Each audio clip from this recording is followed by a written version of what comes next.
here.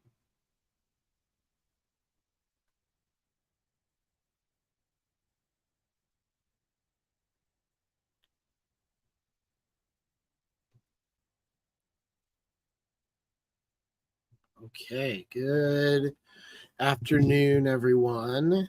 It's going to be a few minutes as we get started, so I can get some people to be showing up. So we'll just hang tight for a minute while we're doing this webinar. So we're going to talk about risk assessments today. And so I wanted to give just an opportunity to talk about this. And I've got a couple people that we'll be waiting on. So we'll just give it a few minutes and then we'll get started. And then if you have any questions, throw them in the chat. You can also click on the link if you're on any of the different platforms to actually join the actual live event as well. So you can go multiple different ways about how you connect to us. We're using StreamYard, so feel free to jump in and we'll see what we have. So we're live here, so just give me a few minutes and we'll get going.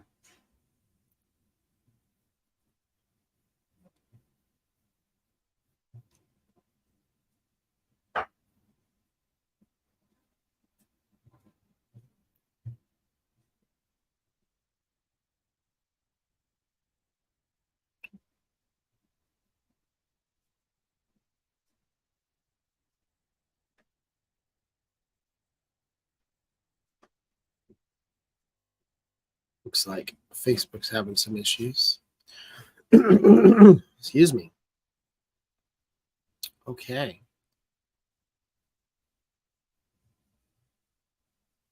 Well, we've got 2 more minutes until we're scheduled to start. So we're going to talk a little bit about risk assessments here in a few minutes. So just get ready and we'll get started here pretty soon.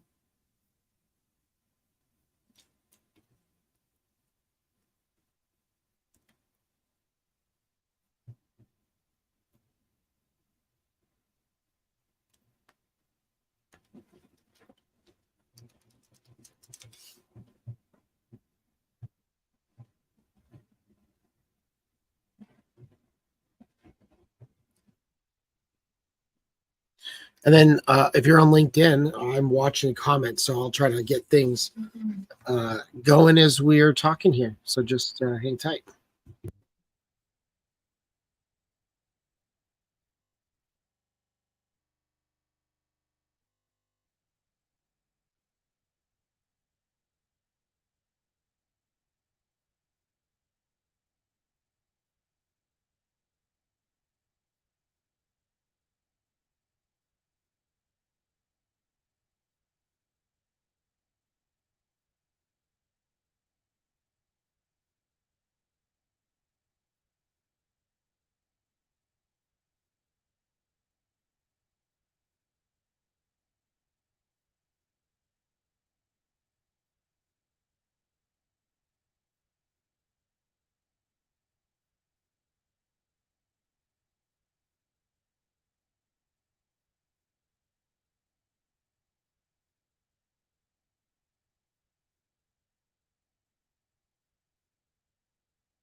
Okay, we're going to talk today about why you need a cybersecurity risk assessment. Turns out my microphone was muted. And if you've been around for any length of time, you've noticed that the amount of cybersecurity attacks are higher than they ever have been before. Uh, this is a fun diagram that I found that really talks about all the different things that are happening. There's so many different attacks happening. Uh, we're projected to spend more money in the next 5 years than we've ever spent before. We're seeing cybersecurity insurance going through the roof. And quite literally, we are seeing more data compromise than we ever have before. And so I'm assuming that's why you're here. You're here because you've seen cyber attacks in the news and you want to make sure that you're protected against these rising cyber attacks on small businesses. Statistically, 50% or over 50% of the people who get attacked are small, medium-sized businesses. They're not the large corporations, the big MGMs like you're seeing. It's really us little guys who are mostly affected. So it's possible that you already have a IT department and cybersecurity insurance, but the question is that really enough? And we're hoping that we'll be able to answer that today. So who are we? So our company is a small business that is owned by my wife and I, and we have there's 4 of us that work for our company. We are growing team as our company is growing. We've been adding more staff. Part of what makes us unique is that we are a company that is solely focused on managed clients. So we don't do we do a tiny bit of break fix maybe here and there depending on the situation, but very little of what we do is people who call us and then we show up. 99% of all the business and the work that we do is all done by our managed contracts with our clients. So with that, the other thing that's unique to us is that we are 100% committed to cybersecurity focused managed IT.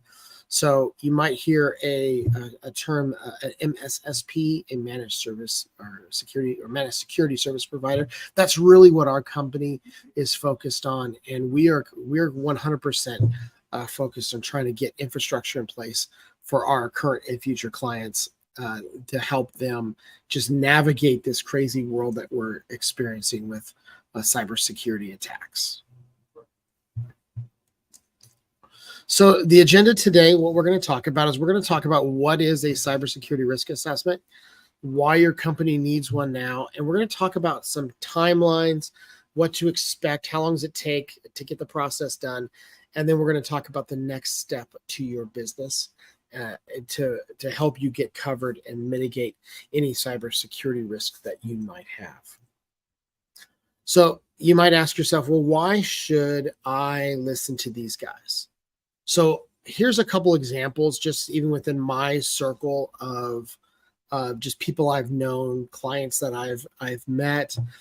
2 of these top ones here, this payroll deposit change. This one happened right after we took over a client. They had, we were in the process of onboarding, and they had a $60,000 payroll fraud that happened. Somebody logged in, was able to change the direct deposit information from the forms that they had in their drop box, and they were able to get money from this client. The scammers were, and I think it was about $60,000 when they ran payroll that went to the wrong place.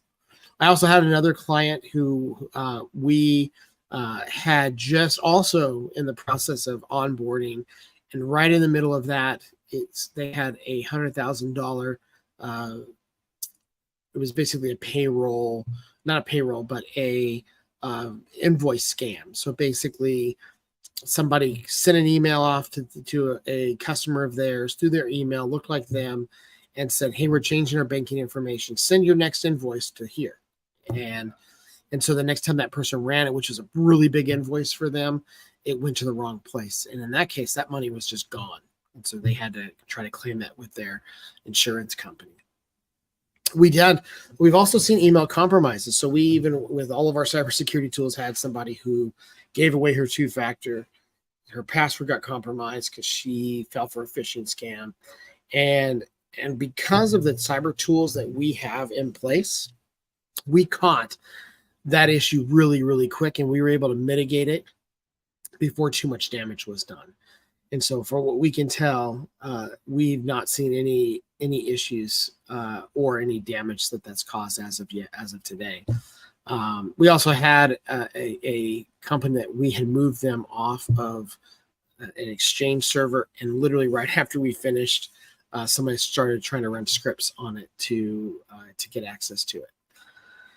And the other part of what we do is our company works really hard, and we really truly do invest in the best protection for our clients. We invest a lot of money just to make sure we have the right fit, the right tools for our clients. And we invest in the education for our leadership, myself and my wife and our staff, to make sure we're up to date with the latest cybersecurity needs. And our goal and what we do with our clients is we become an integral part with our clients. And our goal is to position them for massive growth by just having all of these technology things taken care of. We also focus on helping you as a business owner create best practices for your business, both for keeping your business safe and then just being ready for anything that this crazy world is throwing at you. Okay, so we're going to talk about what is a cybersecurity risk assessment. So here's what a cybersecurity risk assessment does. It does these 4 things. It helps you identify and prioritize risk. So the idea is that we would help you find out exactly where your vulnerabilities and vulnerabilities are, and we're going to help you focus on the most pressing issues. So we're going to help you figure out where you may be missing some things and just ensure that you have everything you need to protect your business. The other thing that we do is we're going to help you comply with any regulations that you might have. So it's possible that if you're a doctor's office or something like that, you may have HIPAA, or if you're a car dealership, you may have FTC safeguards, or you may have PCI or DSS compliance. We're going to help make sure that you can comply, or that you are currently complying with those requirements. The other thing a risk assessment does is it helps you protect your assets. So you can have, serious financial losses, reputational damage, legal liabilities, and where our goal is to give you enough knowledge so that you can prevent those things from occurring. And the other thing a risk assessment does is it helps you improve efficiency. So it helps you figure out what the dollar sign is, how much a data breach really cost you, and put the right things in place so that you can ensure that your business doesn't get attacked. And at the minimum, you end up, if something does get through, your insurance company is willing to step up to the plate because you did everything you could to keep your business safe. So part of what we do as a framework, and when we look at a cybersecurity risk assessment, we look at how are you protecting the people, how are you protecting data, how do you protect processes that helps you grow your company, and then how do you protect the technology within your company. So we look at all of these things, and there's some things that we're going to talk about that we add to our plans to just ensure that your business has all of these things in place. So we're going to talk about protecting the people first. So one thing to note is that 90% of cybersecurity breaches are due to human error. 90%. That basically means only 10% of these data breaches are caused by somebody, not inadvertently, but they're purposely attacking somebody and getting through without human interaction. That's a huge number. That really shows us that we really have to focus on how do we train, how do we protect our people. So cybersecurity training is a must to protect your business from a cyber attack. It has to be done. It should be something that you put your employees through on a regular basis. So let's talk about the difference in a phishing test and cybersecurity training. So we do both when we do a risk assessment, and we also do these as a regular ongoing maintenance for our clients. So a phishing test simply is a proactive cybersecurity exercise where we send simulated emails to the employees to help them recognize and respond to phishing attacks. The primary goal of a phishing test is to measure the organization's vulnerability to phishing attacks and to educate and train employees how they can identify actual phishing attempts. So this means that when somebody falls for a phishing attack, you get an opportunity to have a conversation with them and say, hey, this is what you could have done to not fall for that. This is how I could have identified this particular issue.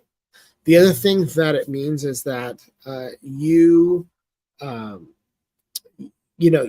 have just the opportunity to know who in your organization needs additional training, maybe needs to be talked to about, risk level, and just make sure that they understand how important it is to be focused in on their how they're clicking or how they're downloading and how they're doing their daily activity on the computer.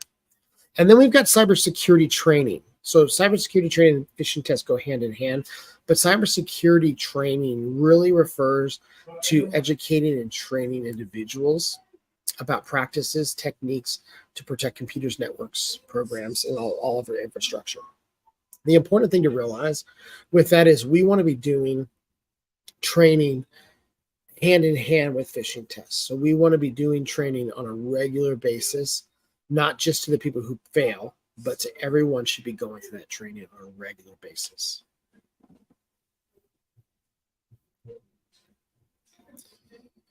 So the next thing we're going to talk about is the process. So what we find is 50% of businesses do not have a plan for if they have a cyber attack. 50% of people do not have anything in place to help their business guide their way through a cyber attack, or to just even be ready or have good policy and to prevent it. So one of the things that we're going to look at is, does your business have an information security policy? So do you actually have something that defines your stance on information security and its commitment to protecting its assets? Do you have an access control policy? It just basically talks about how do you allow access to the different parts of your environment, and who gets access to different parts of your data. How do you protect that data by passwords, multi-factor, all of these different things? Do you have an incident response plan? So do you actually have something that says, if we have this type of attack, this is who we call, this is how we respond, this is what we do? Then there's also remote work. So in this crazy day where we now have, a huge amount of people who are working from home, we should have a plan for those remote workers. So we know who's working on their own devices, how are we protecting the data that could be on those devices, and keeping it safe from potentially the employee themselves, but then also anybody who might get access to their computer. So we want to make sure we have specific plans in place on how do we protect that data from people who are maybe using their own devices and working from home. And then data and backup retention. So if we're going to protect ourselves from ransomware or from just maybe even hardware loss or anything, we want to make sure we have good backups in place and we have a policy for how long that data sits. How long are we going to keep it? And just know what that is and have a plan. How do we restore it? What do we do when we have a data loss? How are we going to, and you need to be testing that. And so we want to look at, is that actually happening? Okay, the third part to this is, how do we protect technology? So the reality is that 60% of small businesses will close within 6 months after they have a cyber attack. That's a pretty staggering number when you really think about it. That's a lot of people that would go out of business within 6 months. So what we do there is that we actually protect technology. And we do that with I categorize it into 5 things, but realizing there's a lot that goes into uh, properly doing cybersecurity. So big key things are regular updates and patching, doing things like implementing multi-factor authentication and managing passwords, segmenting networks to make sure that you've got things segmented from anybody who can just get on the network to make sure that they have access, that people have access to only what they need to. We just talked about disaster and recovery and backup planning. And then how do we do intrusion prevention detection? How do we see and keep track of who gets on the network, who gets into our environment, and know if somebody who's not supposed to be there gets access? So that's part of what we do. We also look at, how do we set up servers properly so that they have the correct settings so that you don't have a bunch of administrative users everywhere who have access to more than they should.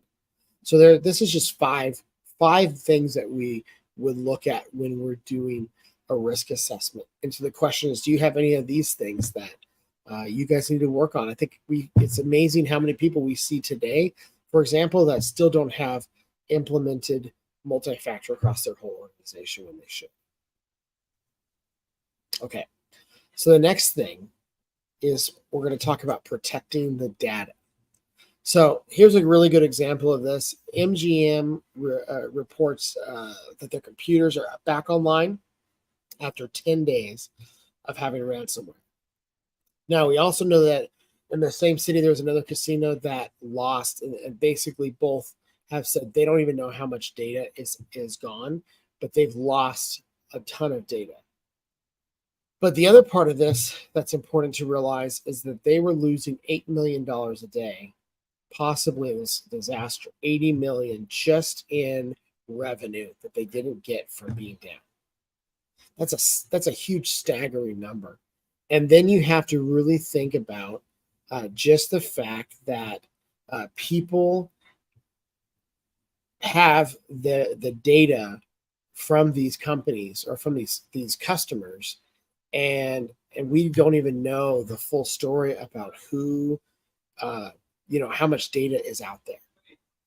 And so we really want to put some focus in, and there should be focus, especially if you collect a lot of personal data, on how do you keep data from getting out to the people who want to steal it from you. So we do that, by doing a couple things.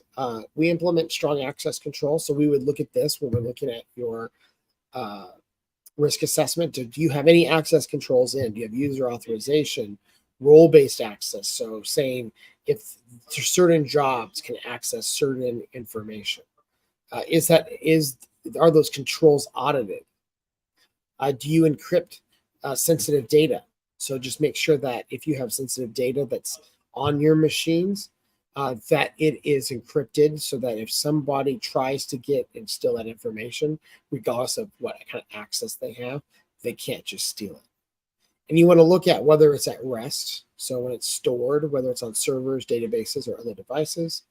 When it's in transit, so how are you sending it and moving along back and forth between clients, and then how are you encrypting that and keeping, ensuring that it stays encrypted.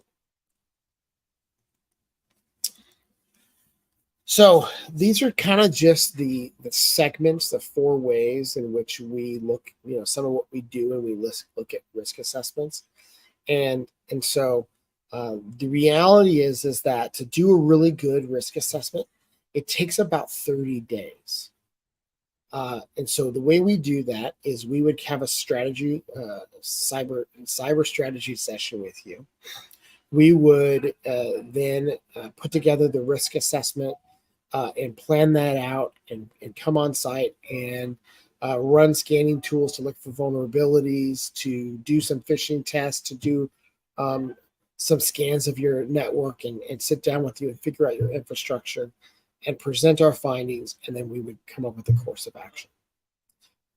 It takes about a month to really do this correctly and to get you the data that you really need to make a really good sound business decision about the things that you want to change. So then, after we do the assessment, we would just come present our findings to you. And then from there on, we would decide whether there's a future course of action that we would need to take. So here's the thing to think about. It's possible that you have cybersecurity insurance, but what we're finding is that even people who have it may not get covered if they don't have the correct information or protections in place. And we've seen this before. People fill out the form and they claim that they have things that they don't, and then they have a cyber attack, and the insurance company refuses to pay out because they basically lied about their protections. Insurance companies, because they're trying to make money and they're trying to stay in business, are going to do everything they can to find gross negligence when you get attacked. And they're going to look through everything to make sure that you have adequate protections in place.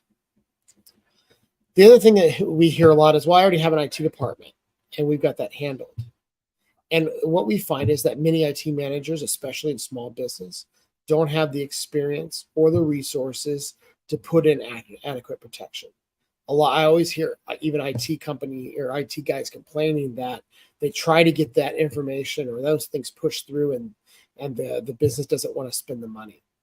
And so what a risk assessment does is help you, if you're an IT company or you're an IT guy in your office, it helps you have some information that you can take back to your leadership to help them see, hey, we really need to put some of these things in place that I've been talking about. And here's the evidence for why we need to do that. And then the other thing too, and this is the case, and this may or may not be the case with MGM, but it's really easy to get in the thick of your own IT and then not realize where the gaps and holes are. And so what a risk assessment does is helps you see those gaps and those holes. Okay, so we've covered a lot in a very little bit of time.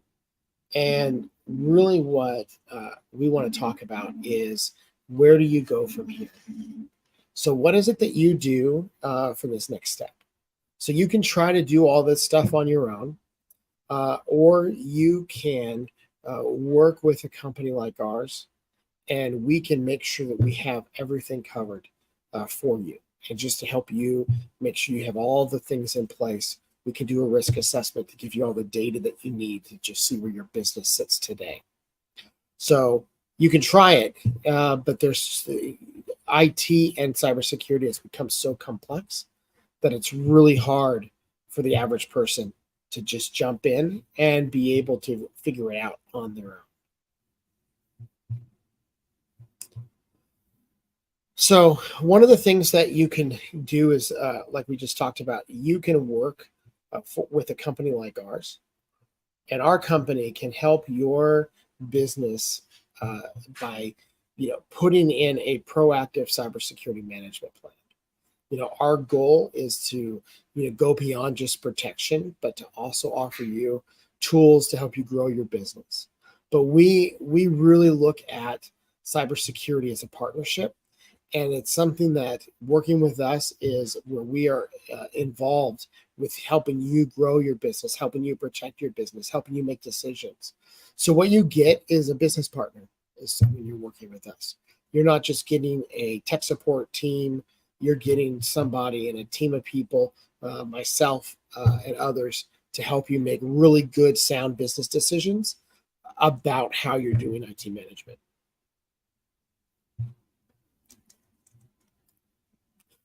Okay, so here would be the next step. If any of these things ring true to you, is that the next step would be to schedule a cybersecurity risk assessment with our team.